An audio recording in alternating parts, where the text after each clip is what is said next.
Family dinners were usually quiet, polite, tense in the way only old money and old expectations can make a room feel. But that night, tension wasn't subtle. It was thick, almost tangible. I had just returned from work, exhausted, carrying a small bag with my things. I had been out longer than usual, running errands, trying to keep my sanity. I thought it would be a normal evening. It wasn't.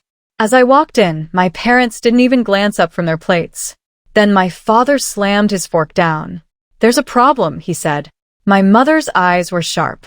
"Cold. You need to make a choice," she added. I froze. "Choice?" I asked. "Yes," my father snapped. "The room you're in, it's no longer yours. You can give it up, or you can leave this house tonight." The words hit me like a slap. The entire room went silent. My brother looked down at his plate, pretending this wasn't happening. My younger cousin shifted uncomfortably in her chair. I had expected some disappointment, some pressure, maybe even an argument. But this was an ultimatum. I took a slow breath, tried to steady myself. "You mean I have to leave?" I asked, voice calm. "Yes," my mother said flatly. "It's either that, or you hand over the room to your brother." I felt a tight knot in my chest. My room had been my sanctuary, my little corner where I could breathe, think, and just be. They were trying to take it from me. A part of me wanted to argue, to beg, to make them understand that this wasn't fair. But another part of me felt free. Free from the constant judgment. Free from the subtle digs and constant comparisons. Free from being reminded, over and over, that nothing I did was ever good enough. I looked around at their faces. Cold. Expectant. Waiting for me to fold. Waiting for me to apologize for existing. I made my choice. "I'm leaving," I said. The words shocked even me. They weren't angry. They weren't pleading. They were silent. I packed the few things I had with me, walked out the door, and closed it behind me. For the first time in years, I felt something I hadn't felt in a long time: control. Not over them. Over me. I didn't know where I'd go that night, or how I'd survive on my own. But one thing was certain: I would never let anyone dictate my worth again. And as I walked into the cool night, I realized that sometimes leaving is the only way to finally arrive at who you're meant to be. The first few days after I left were hard. I slept on friends' couches, stayed in cheap motels, and scavenged for meals I could afford. Every night, I replayed my parents' faces, the cold, the expectation, the disappointment. But slowly, something started to change. I realized I had a choice I never truly had before. I could prove my worth to myself, not to them. I started looking for work. Anything. I cleaned offices, delivered packages, took odd jobs just to keep going. Every paycheck, no matter how small, reminded me that I could survive on my own. Weeks turned into months. Months turned into years. I moved from one small apartment to a slightly bigger one. I learned to budget, to plan, to save. Every tiny success felt like reclaiming a piece of the life I'd been denied. Meanwhile, my parents' calls stopped. My mother's texts went unanswered, ignored out of pride and exhaustion.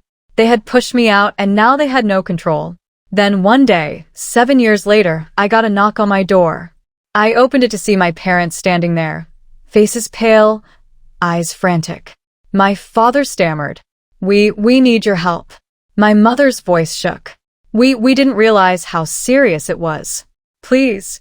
I stood there silently, letting the weight of their desperation sink in. After years of being undervalued, dismissed, and pushed aside, they had come to me. Not as children, not as equals, but needing my guidance, needing my strength. And I realized the tables had turned. For the first time, they were the ones vulnerable, the ones seeking approval. I didn't rush. I didn't smile. I didn't laugh. I just nodded slowly, because I knew that the choice I had made all those years ago, leaving, surviving, building my own life, was the reason they were standing there now. And in that moment, I understood something else. Freedom wasn't just about walking away. It was about becoming someone they could never control again. And they finally had to see it. I watched them stand there, hesitant, unsure. After years of being dismissed, ignored, and belittled, now it was their turn to feel small. Please, my mother whispered again, her voice shaking. We don't know what to do. I took a deep breath, letting the silence stretch between us. I could see the fear in their eyes, the fear of admitting they were wrong, the fear of having to rely on someone they had always underestimated. For years, I had carried the pain of their words, their constant reminders that I was worthless.